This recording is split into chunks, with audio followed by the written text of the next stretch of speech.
E aí, galera, beleza? Eu sou o Caio Lima e esse é mais um vídeo exclusivo aqui para o canal do Rede Poderosa no YouTube. Então, antes de começar, se você ainda não é inscrito no canal, se inscreva. É aqui embaixo, facinho, é só um clique. Aproveita e dá um joinha, comenta, compartilha, porque hoje é mais um exercício de resenha profissional. Um trabalho que a gente vem desenvolvendo aí desde o mês passado, com a primeira resenha. Volte alguns vídeos para assistir, tá muito legal.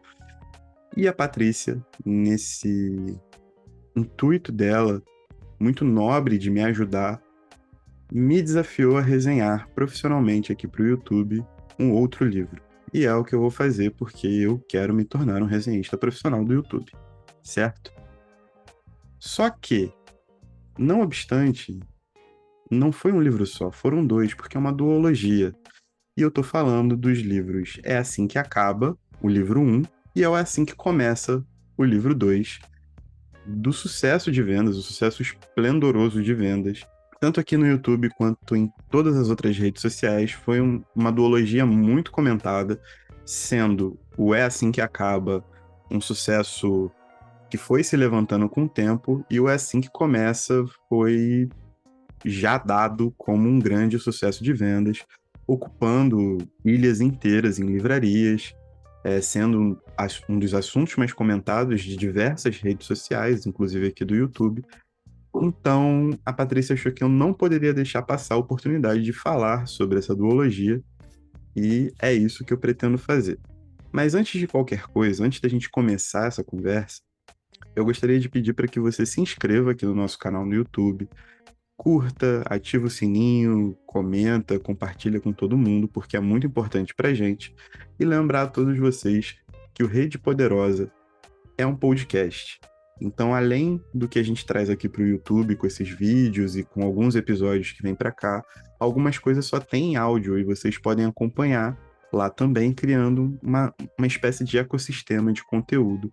Então, você pode procurar nos seus agregadores de podcast favoritos e vocês vão achar o Rede Poderosa por lá. Siga a gente. Lá também tem ferramentas para você interagir, principalmente você comentar alguma coisa. Os agregadores de podcast têm evoluído muito nesse quesito. E é muito importante a sua participação. Não esquecendo que, se você quer ajudar financeiramente o Rede Poderosa, você pode contribuir indo lá na plataforma Orelo, porque lá o seu play é remunerado e, além de tudo, tem o sistema de apoio. O sistema de apoio, se você tiver oportunidade financeira, tiver alguma graninha livre e quiser ajudar o nosso projeto, a gente vai ficar muito agradecido. E é o que propicia a gente a ir avançando cada vez mais no nosso ritmo, na forma como a gente consegue, né, com as nossas limitações, mas é o que propicia a gente continuar avançando e produzindo mais conteúdo de qualidade para vocês. Beleza? E, além disso, tem o Instagram. O Instagram também tem conteúdo exclusivo, @Central Rede Poderosa. E você pode entrar em contato direto com a gente por lá também, mandando uma DM, comentando, curtindo qualquer coisa. E tem o e-mail redepoderosa@gmail.com, que, se você quiser entrar em contato, se marcas, chega aí, marcas. Se vocês quiserem enviar alguma proposta pra gente, tamo junto, estamos abertos e tentamos ser o mais acessíveis e responsáveis para com todos vocês. Mas agora vamos ao que interessa. É assim que acaba e é assim que começa, da Colleen Hoover. Eu vou começar pelo primeiro livro, que é o Assim que Acaba, e ele vai dar o tom para o segundo livro também. E, como sempre, eu vou tentar começar dando uma explicada no contexto, né? Dando uma sinopse aqui. O livro começa com a Lily Bloom, que é a protagonista e a narradora, e ela faz uma narração em retrospectiva, né? Então, nos momentos em que ela se coloca como narradora, ela está olhando para o passado dela. Lily Bloom está no terraço de um prédio e refletindo sobre a vida. Triste, né? Ela acabou de perder o pai. É um pai pelo qual ela não guarda nenhum carinho, mas era uma pessoa proeminente na cidade, era prefeito da cidade. E ela trava na hora de fazer o discurso por justamente não ter o carinho que se imagina que uma pessoa deve ter pelo seu pai, e isso é fruto das constantes agressões que o pai causava à mãe dela. Porém, contudo, entretanto, a relação dela com a mãe também não é exatamente uma relação de um amor muito próximo. Ela também é um pouco desligada da mãe, ela também tem os problemas com a mãe dela, mas a questão das agressões contínuas, elas acabam criando um, um, um ressentimento muito forte pelo pai. E nesse terraço, quando ela achava que estava sozinha a refletir sobre a vida, isso a gente discute um pouco mais pra frente, ela ouve um homem entrar muito nervoso e depois esse homem a vê e eles travam um primeiro contato. E ali existe uma forte tensão entre os dois, uma tensão, né, que vai mais pra questão, né, de tipo, um ficou meio afim do outro ali naquele momento, no mínimo esquisito. E meses depois, a Lily, uma jovem de 23 anos, já formada em administração, resolve abrir uma floricultura. E uma moça com traje de grife, né, toda requintada, entra no exato momento em que ela acaba de fechar um negócio para a loja. A floricultura não estava em absoluto montada, era apenas uma loja antiga, cheia de entulho, mas tinha um anúncio de precisa assim de emprego na porta e essa mulher cheia de grife entra querendo trabalhar para Lily. E no primeiro dia de arrumação ali, a Lily acaba colocando uma série de caixotes, empilhando uma série de caixotes e subindo. Esses caixotes naturalmente caem, porque é muito arriscado. Não repitam isso em casa, pessoas. É uma das grandes lições do livro. Ela cai e torce o pé. E, por coincidência, o irmão dessa mulher granfina, que quer porque quer trabalhar para Lily, é justamente o homem do terraço, que é um neurocirurgião chamado Ryle. E ali, estava muito próximo da loja em que Lily, né, torceu o pé, a sua loja, a sua futura floricultura. E ali, o Ryle vivenciou junto com a Lily essa tensão muito forte, essa atração que um causava no outro. E os dois começaram a ter um contato muito mais próximo, justamente pela irmã do Ryle trabalhar para Lily. E essa relação foi se desenvolvendo, esse interesse mútuo. O Ryle já é um cara que é muito desapegado, né? Ele costuma falar muito abertamente que ele é um homem de uma noite só ali, né? Tipo, ele vai, conquista a mulher até conseguir o que ele quer e depois não liga para ela mais. Só que com a Lily é diferente, ele entra num jogo diferente, ele se propõe a um jogo diferente, dado que nesse livro os relacionamentos são jogos de interesse, e ele sente um amor profundo, um amor que beira a doença, né? Sendo ele um neurocirurgião, talvez seja a única maneira de identificar esse sentimento. Só que com a convivência e com a aproximação dos dois, Lily vai descobrindo traços um pouco violentos por parte do Ryle. E no meio disso tudo, um novo restaurante é aberto na cidade, o Bibs. E quando o Ryle convida, ou é convidado pela Lily para eles jantarem lá junto com a mãe da Lily, o chefe do restaurante é o amor adolescente da Lily, que aparece durante todo o livro através do diário dela, que ela vai rememorando essas passagens de quando ela tinha 15 anos, né? Um amor de quase uma década atrás. E nisso, esse jovem, o Atlas, né? O Atlas é o dono do melhor restaurante de Boston. A história toda se passa em Boston, Massachusetts. Super dotado, super bonito também, né? E tudo mais. E ela meio que não sabe como lidar com esse reencontro, mas insiste na relação com Ryle, apesar dos traços de violência que vão ficando cada vez mais fortes, enquanto o Atlas está ali, jogadinho, pela Lily, com todas as lembranças da época em que eles se conheceram. Foi uma situação muito, muito pueril e muito intensa na adolescência. E o Atlas ainda conserva isso, sendo que Bibbs, por exemplo, é um nome que remete, que é uma homenagem a Lily. Então fica esse triângulo amoroso que despenca, né, para violência do Ryle e para perfeição do Atlas. E a Lily no meio disso tudo, com essas memórias de um romance de adolescência, com esse reflexo de morar junto a uma família que é muito problemática em relação justamente à presença violenta do seu pai em relação à sua mãe e as tentativas constantes para poder manter o centro familiar da mãe, disfarçar isso para Lily, mesmo sabendo que a Lily entendia e sabia exatamente o que eram essas agressões e como elas aconteciam, quando e por quê. Muito se dava porque o pai da Lily bebia muito e chegava muito agressivo em casa. Essa descoberta, esse florescimento da Lily enquanto mulher nesse meio todo. O livro se dá conta basicamente disso. É bastante coisa, sim, mas aqui eu venho falar sobre algumas questões que eu acho que são muito prementes para esse livro.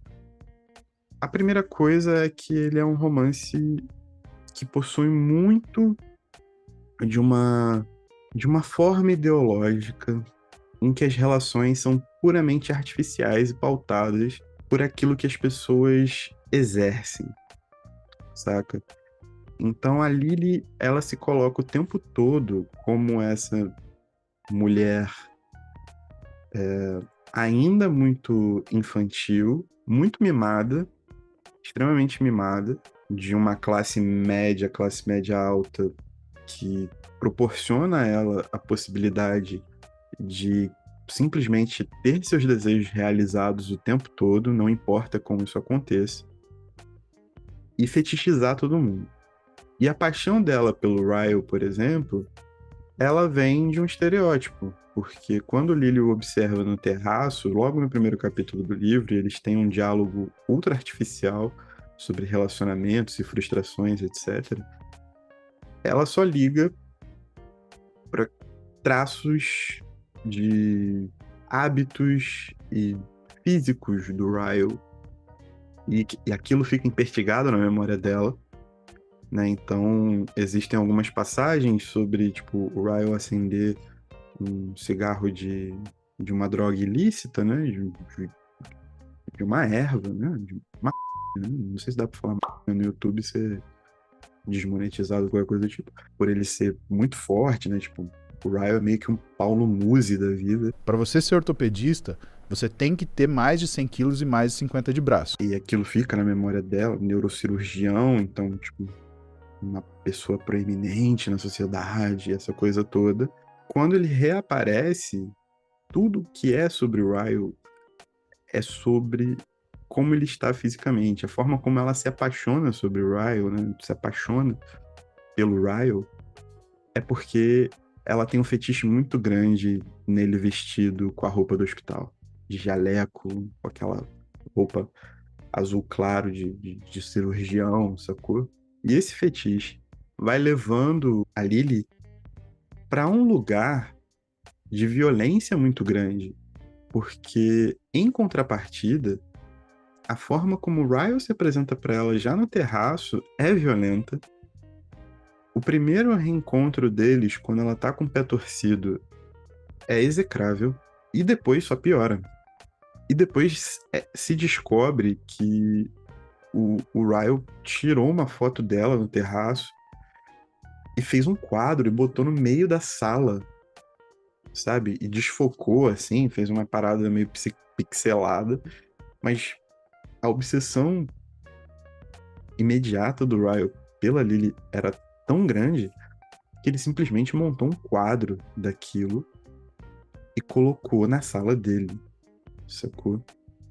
Então, assim, a construção desse relacionamento, ela parte de um lugar doentio desde o começo, não é natural. é extremamente artificial, é extremamente pueril. Os motivos são extremamente artificiais. Os diálogos são extremamente artificiais. Não existe paixão, não existe entrega, não existe vontade. O que existe é uma fetichização do romance, totalmente impertigado por uma ideia de que as pessoas se apaixonam por quem elas aparentam ser em sociedade, sacou? Não existe conhecimento, não existe encantamento, existe um fetiche. A Lily se apaixonou por um boneco, o Ryle ficou obcecado por uma boneca. Eu acho que isso diz muito sobre como as relações desse livro são construídas. Porque a contrapartida do Ryle é o Atlas, que é um garoto que apareceu na vida da Lily de maneira muito repentina. Ele acabou morando num casebre sem luz, sem água, sem nada, que dava para a janela da Lily, e ela o percebeu e começou a dar comida, e os dois foram criando uma amizade até chegarem no romance. Mas ele finalmente conseguiu se encaminhar para a Marinha. Ele era 3 anos mais velho que a Lily. Ele tinha 18 e a Lily tinha 15. Mas eles viveram um breve romance. Ele foi para a Marinha e voltou para Boston como dono desse restaurante, do Bibs, um grande chefe de cozinha, o melhor restaurante de Boston.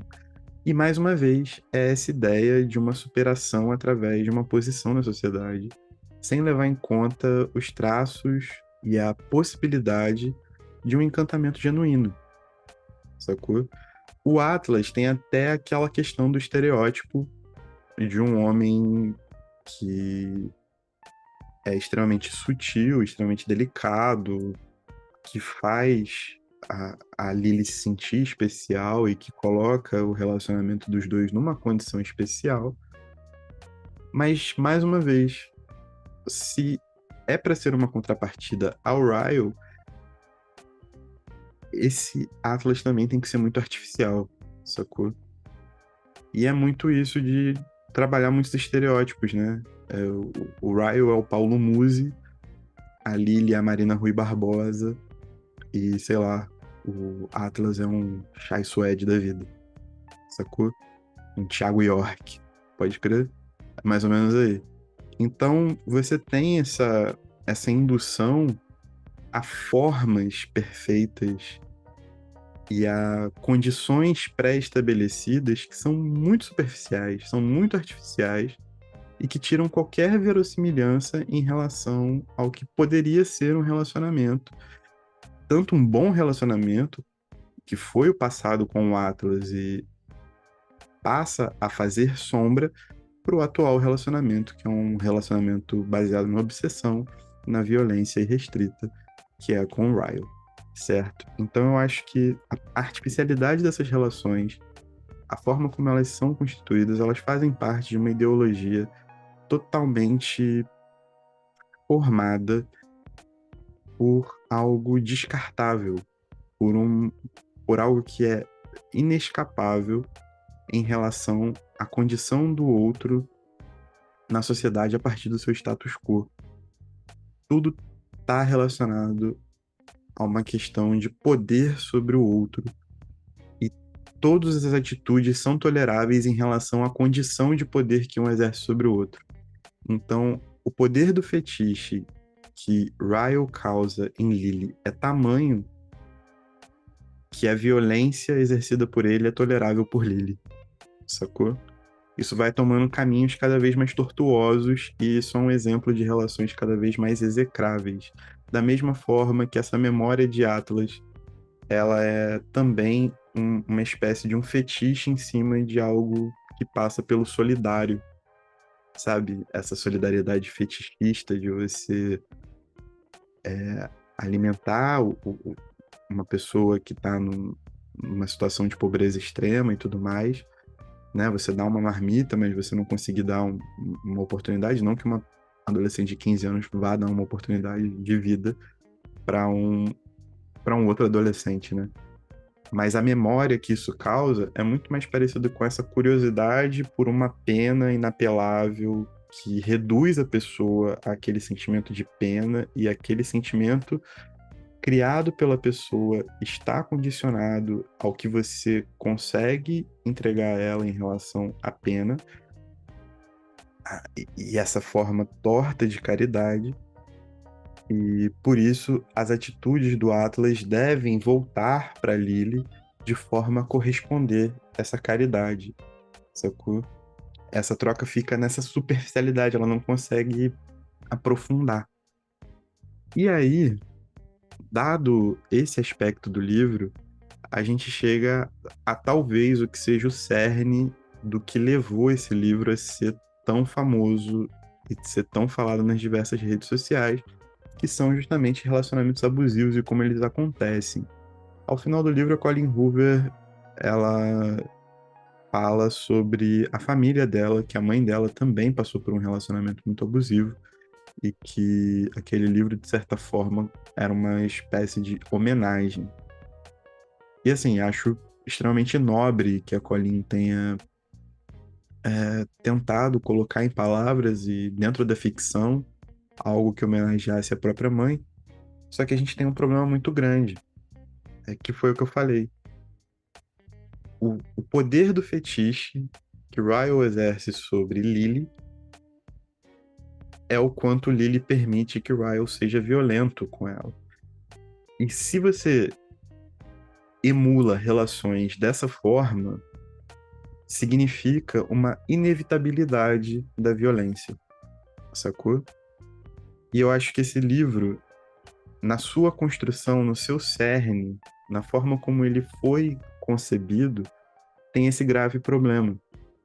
Ele não é um exemplo do que uma relação não deveria ser, ou ele não é um exemplo de como armadilhas da vida podem colocar mãe e filha em situações tão parecidas, tão análogas, sendo que a própria mãe não reconhece até 80% do livro o que a filha sofre, né? A grande questão é que ele parece muito mais uma formação de inevitabilidades, pode crer, e que o Atlas seria essa exceção que comprova a regra, uma exceção também formada por essa condição muito característica, muito sui generis, de ser uma pessoa em estado de pobreza extrema, que foi acudida por essa adolescente benevolente, sacou? Então, a artificialidade dessas situações, misturadas à questão de uma inevitabilidade de uma relação saudável, de uma relação que seja partilhada com carinho, com companheirismo, com a mutualidade da relação, com diálogo, com respeito, né, principalmente. Se isso é uma grande exceção e é causada por uma relação de poder que um exerce sobre o outro e uma gratidão eterna, uma gratidão fixa no tempo, isso se torna uma exceção que comprova a regra da inevitabilidade de relações que são completamente autodestrutivas, principalmente para a mulher.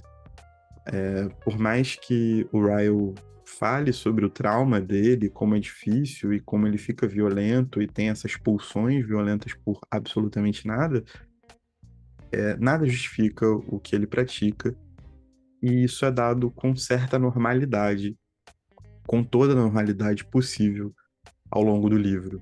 É um livro extremamente violento. Eu acho que para um livro jovem adulto também, ele acaba acelerando muito em algumas situações que existe uma tensão sexual muito forte e ali destoa do que o livro traça como plano, sabe? Não é que, tipo, você não possa colocar uma cena de uma relação sexual no livro e somos todos pudicos, moral, bons costumes e etc. É porque o livro tem um tom, né? O livro tem uma forma de se comunicar e ele acelera nas cenas em que existe uma tensão sexual ali entre o Ryle e a Lily, e acelera de uma maneira que destoa completamente, inclusive das cenas de violência. Só que essas cenas de violência vão ficando cada vez mais desconfortáveis. Ainda bem que elas ficam desconfortáveis. Se você sente desconforto com uma cena de violência, pelo menos você está incomodado, né? E percebe que aquilo ali não é nada saudável. Porém, dentro do contexto do livro, aquilo ali é normalizado, a Lily se coloca como vítima, e aqui que tá o grande problema. Ela está em retrospectiva. Esse é a grande questão. Se a Lily, narradora, se colocasse como uma vítima e não como causadora da violência gerada pelo Ryle, o narrar dessa violência é uma história. O- ok, no sentido de ser uma história. Ok, de que ela tá lembrando um relacionamento abusivo que ela teve. Mas a grande real é que essa narradora tá muito pouco preocupada em revisitar esse passado dessa forma. Então ela continua se colocando como causadora da violência que ela sofre. E isso é muito perigoso. E muito provavelmente se dá por um não domínio de caneta da Colleen Hoover, e aí a gente entra numa questão sobre a escrita em si, a escrita per se. Ele é um livro que dá muitas voltas, mas são voltas muito curtas. Então, em questão de 5 linhas, a Colleen Hoover faz questão de lembrar 2 ou 3 vezes que a Lily gosta de salvar coisas no Pinterest. E até por isso ela contrata a irmã do Ryle, porque a irmã do Ryle é uma ratinha de Pinterest, uma louca do Pinterest.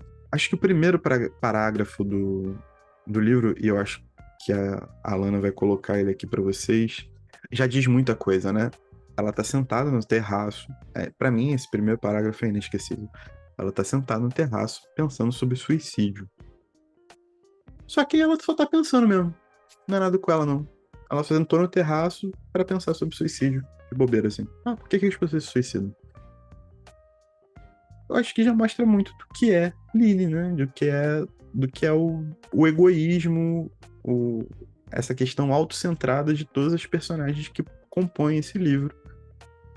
Dessa caridade que volta obrigatoriamente pelo Atlas, desse fetiche e dá espaço pro Ryle ser esse cara controlador e obcecado pela Lily, da própria mãe da Lily, do próprio pai da Lily que morreu. É um livro de personagens muito autocentradas, que não conseguem olhar para o próximo, que não conseguem estabelecer relações que sejam minimamente saudáveis e que não sejam baseadas nas posições que as pessoas ocupam naquele momento. Esses amores, eles evoluem conforme o fetiche aumenta, e esse fetiche por essa questão pueril, que é o cara ser um cirurgião, um neurocirurgião, extremamente habilidoso, perfeito, e isso causa essa impressão, né? O cara é rico, o cara tem tudo, tem uma vida perfeita. E ele pode fazer absolutamente tudo, inclusive passar por cima da pessoa que ele diz estar apaixonado ou estar obcecado. Da mesma forma que Atlas volta e se joga aos pés de Lily e quer retribuir a ela um favor, uma caridade inescapável que modulou tudo aquilo que ele é hoje, e essa relação se torna ao mesmo tempo extremamente artificial. É um livro de artificialidades muito prementes. É um livro em que a circularidade das situações se torna extremamente repetitiva, extremamente enfadonho. Em relação à qualidade literária, é isso. São livros em que você não tem tempo para raciocinar sobre as emoções, porque a Colleen tenta descrever todas essas emoções e você dá de cara com um muro daquilo que há de mais superficial e artificial. E é isso, então você não é capaz de produzir empatia pela Lily, pela qualquer coisa que o livro aborde. Sacou? Você sente o desconforto das cenas de violência, você entende que existe uma mensagem que pretende ser passada, só que para mim é um livro extremamente perigoso no momento em que a própria Lily se coloca em perspectiva, relembrando o seu passado, né? Se coloca em retrospectiva em relação ao seu passado e não consegue se desvencilhar de ser a culpada das agressões que sofreu. É problemático, é uma forma muito estranha de idealizar relações, Existe uma volta por cima no final, ela acaba. Spoilers aqui, se você não gosta, sei lá. Apesar de você chegou até aqui, né? Mas ela fica com o Atlas, né? E o Ryle acaba sendo um pai ausente, assim, né? Os dois, o Ryle e Lily têm um filho, mas ela fica com o Atlas no final das contas e tal. Mas ainda assim, essa relação com o Atlas é extremamente artificial. E aí a gente chega no segundo livro, que é o Assim que Começa, onde não precisava nem ter sido escrito. É um livro que é um fanservice geral. Ela mesma admite isso na apresentação do livro, quando diz que ela só escreveu porque muitas pessoas em redes sociais diversas, mas principalmente no TikTok, queriam, queriam saber mais sobre o destino de Atlas e Lily. E aí ela resolveu escrever mais um livro inteiro, maior do que o primeiro, para contar a história dos dois e revelar um pouco mais sobre a história do Atlas. O que, assim, é também sintomático de de um público que consome o livro e que gosta e que exige do livro uma representação daquilo que eles não são capazes de produzir, que principalmente é a imaginação, sacou? O primeiro livro ter acabado ali do jeito que foi, com todos os seus problemas, é um convite para que você simplesmente encare aquilo que aconteceu na memória, né? O primeiro livro tem um objetivo específico. O segundo livro foi para agradar a galera, para compensar a falta de imaginação da galera, a insatisfação, a falta de assunto que o pessoal tem. E é isso. É, tá lá, tá escrito, ganhou ilhas inteiras em livrarias, continua sendo muito comentado. Muito provavelmente as pessoas que vierem aqui por esse vídeo pensando que vão assistir uma boa resenha sobre esses livros, não vão assistir, vão ficar com raiva, vão tacar algum tipo de hate, sei lá. Espero que não, mas é o que é. Só que a questão é isso. O livro, ele não é só ruim. O primeiro livro não é só ruim, ele é problemático em relação às relações que estabelece, ir culminando num ciclo de violência contínua contra mulheres, porque a gente tem uma situação de mãe e filha que passam pelo mesmo tipo de sofrimento extremo, e isso tem áreas de inevitável. E o segundo livro simplesmente foi um fanservice total, justamente para continuar alimentando essa rede de idealização a partir de emoções artificiais, de alimentar uma relação baseada num ideal de pessoa e não no que ela realmente é, não no que ela, como ela se apresenta, e nessa relação intrínseca de poder sobre o outro, né? Nessa relação intrínseca de que você dá e é como se fosse uma aposta, né? Você dá para receber muito mais e a outra pessoa dá para receber muito mais. E os dois se esgotam, né? Os dois, três, independente, quatro, cinco, seis, vai saber a relação de cada um. Mas nesse caso específico do livro, as pessoas apostam numa relação e se esgotam. É basicamente isso. Os relacionamentos são uma casa de apostas. E ou você ganha da mesa, ou você perde tudo. É meio que inevitável. E essa inevitabilidade é extremamente problemática e violenta. Bom, se você curtiu, se você não curtiu, deixa seu joinha, deixa seu comentário, inscreva-se aqui no canal. O Rede Poderosa é um podcast, tá em todos os agregadores de podcast também. Então dá uma procurada lá, segue a gente por lá porque tem conteúdo exclusivo. Se você quiser ajudar a gente financeiramente, por favor, vai na plataforma Orelo. Lá o seu player é remunerado e ainda tem os sistemas de apoio se você tiver disponibilidade financeira, de tempo e de vontade de ajudar a gente a continuar produzindo conteúdo. Siga o @Central Rede Poderosa no Instagram E se quiser entrar em contato com a gente, também tem o e-mail, redepoderosa@gmail.com. Beleza? E é com isso que eu me retiro. Mais uma resenha profissional de YouTube feita. E tchau.